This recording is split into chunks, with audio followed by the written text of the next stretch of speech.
Igbo ndị ọma ekenekwa m unu. Tata mara unu mma. Chukwu okike, mmụọ ndị mbụ, mmụọ ndị egede gọzie unu niile bụ ụmụ Igbo na-eme Igbo. Ekenekwa m unu na nke tata bụ ahịa afọ oru, afọ Igbo, afọ ndị mbụ, afọ ndị egede. A sị m onye ọbụla zere na nke ọbụla ochiri, nke onye na-eme dị mma ya gaziere ya. Aha m bụ eze nwaanyị Ogechi Ọpụrụ Iche. Abụkwa m dibịa nwaanyị. Eji m okwu ọnụ, mmiri nakwa ihe niile dịka chi si wee kee ya were na-azọ ndụ. Na nke tata ana m ekene unu niile, ụmụnne m ndị na-ebinyere anyị akara mmasị maka nkụzi nke na-akụzi na YouTube. Ana m ekene unu n'ebe ọ pụrụ iche. Ife ọma pụrụ iche mere unu n'ofu n'ofu. Ndị niile na-subscribe, ana m ekene unu wee na-asị unu nnọọ na nke tata. Ọgbakọ anyị nọ bụ ọgbakọ ụmụnne ndị nwere ofu obi, ndị na-eme ofu ihe, ndị na-eche ka m si eche, ndị na-eme ka m si eme. Unu niile bụcha ọyị m. Ana m ekene unu ebe ọ pụrụ iche wee na-asịkwa o teena mana anyị ga na-aga n'iru, n'ihi na onye jebere ije ọ bụrụ na o rubeghị ebe ọ na-eje, ike agaghị agwụ ya n'ije ije. Anyị bịara ka anyị zee Igbo ndụ, anyị abịara igbu Igbo egbu. Wee na-ekene unu na nke tata ụmụnne m.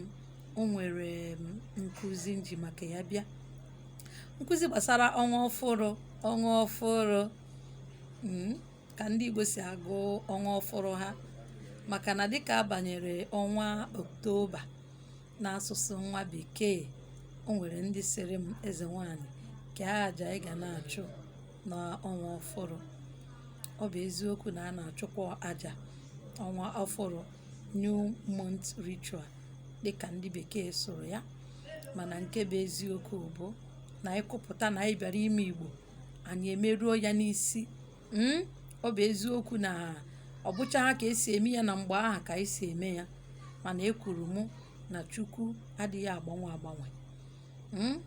Mana mgbe ụfọdụ ihe ndị anyị na-eme n'ọdịnala, o nwere ndị dị mma ka akpa anyị aka, dịka idebe ebe a na-agọ ya bụ mmụọ ọcha, ime ka ebe ahụ a na-agọ mmụọ dịrị ọcha. Maka na amaara m na Chukwu chọrọ ihe dị ọcha ya, dịka ebe dị na akpa ya aka.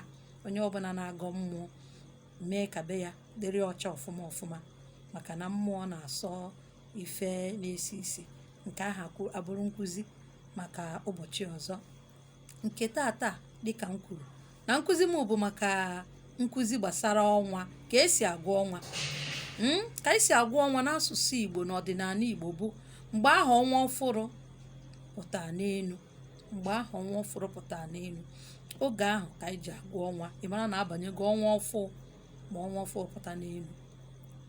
O nwekasịkwara ka mmadụ si wee nye abụ akọ na uche mmadụ si wee nyekasịa ya afa dị iche iche. Aga m akụzi nke ahụ n'oge ọzọ, afa ọnwa ndị Igbo dị iche iche. Mana nke tata bụ maka ọnwa ọfụrụ. Oge ahụ o ji wee waa n'elu, ị mara na ọnwa ọfụrụ Igbo abanyego. Oge ahụ enwegasịrị acha dị iche iche a na-achụ n'oge ahụ. Ọ kachasị oge mmadụ chọrọ ihe ọfụrụ na ndụ ya. Oge ọnwa ọfụrụ bụ oge dị mma iji wee chụọ ya bụ aja. O nwekwara oge nke ọnwa ji eke ụkara. Mgbe ahụ ndị a na-akpọ ya half moon. Oge ahụ bụkwa oge mmadụ ji achụpụ ụfọdụ ife na-eme na ndụ, ihe ọjọọ na-eme na ndụ ya ọ na-achọghị. Ọ bụ na oge ahụ ị na-anya n'elu, ọnwa ga-abịa dị ụkara, ebe a na-acha ọcha, ebe a na-ajụ oji. Oge a ka eji ewepụ ụfọdụ ihe na-adịrọ mma na ndụ mmadụ. O nwezikwara oge ọnwa na-eju eju, oge a na-akpọ full moon n'asụsụ nwa bekee. Oge ahụ bụ oge ọnwa nọ n'uju ya. Oge ahụ ka mmadụ ji wee na-ayọ ihe ọma zuru oke na ndụ ya, n'ebe Chukwu na mmụọ ọnwa nọ. O nwezikwara oge ọnwa ji abọnite ya anwụ n'ọnwa ọ nago, ndị bekee na-akpọ ya waning moon. Oge ahụ ọnwa ahụ ihe ọ na-emezi bụ ọbọnite ihe dịka ebe 10, 11. Oge ahụ nwekwara aja a na-achụ oge ahụ, mana mgbe ọzọ aga m ewere ya n'ofu n'ofu wee na-akụziri unu ka o nwee ike ido unu anya ka anyị si eme, maka na ọdịbendị na-adịrị ha na-arụsikwa ọrụ ike.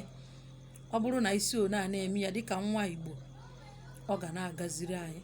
Anyị niile agaghị emecha ofu ihe. Ọ bụ na anyị niile ga-emecha ofu ihe, Chukwu okike kere mmadụ karịa ime ka anyị niile na-asụ ofu asụsụ. Ọnya mere o ji wee nye anyị asụsụ dị iche iche, onye ọbụla na-asụ nke ya. Otu a ka anyị dị, anyị nwa nwere ihe anyị ga na-emere onwe anyị, anyị ga na-eme n'ụdị nke anyị dịka ụmụ Igbo. O wee bụrụ ya na nke tata, ụmụnne m, ekene m unu n'ebe ọ pụrụ iche. A sịkwa na ife ọma pụrụ iche ga na-emere anyị n'ofu n'ofu. Ama na nkụzi a ọ masịrị unu, ọ masịkwara m na apụta m taa sị ka nkụziere unu ya. A sị m na ọ ya ha egbukwa oge nkọwawara unu ihe a na-eme na ọnwa ọbụla dị iche iche. Dịka mbido ọnwa aga m akọwa ya, ma ọnwa ọfụrụ pụta, aja mmadụ ya achụnwuru onwe ya. Ma ọnwa ọfụrụ pụta, obere oge ọnwa ọfụrụ ya bụ ya na ka esi agụ ya bụ ọnwa. Ekenekwa m unu. A sị m na onye nwere ajụjụ, akara igwe a m ga-ewepụta n'ihu nkụzi a, n'ihu onyonyo a, onye ahụ site n'akara igwe ahụ adị ya m na WhatsApp okwu okwu. Adị m na WhatsApp ede na ihe odide, pido akara igwe gị aka kwuo okwu, sendịara m ya, aga m anụ ihe ikwu. Kọwaa onwe gị dịka m na-akọwa na afa m bụ Ezenwaanyị Ogechi Ọpụrụ Iche. Ebe m si wee na-enye nkụzi a bụ n'obodo Anambra, mana abụ m onye obodo Imo. Ịbata na WhatsApp m, kọwara m onye Igbo, sụọra m Igbo iji gosi na ịbụ nwa afọ Igbo. Ọ ga-eme m nwee mmasị ịsa gị ajụjụ.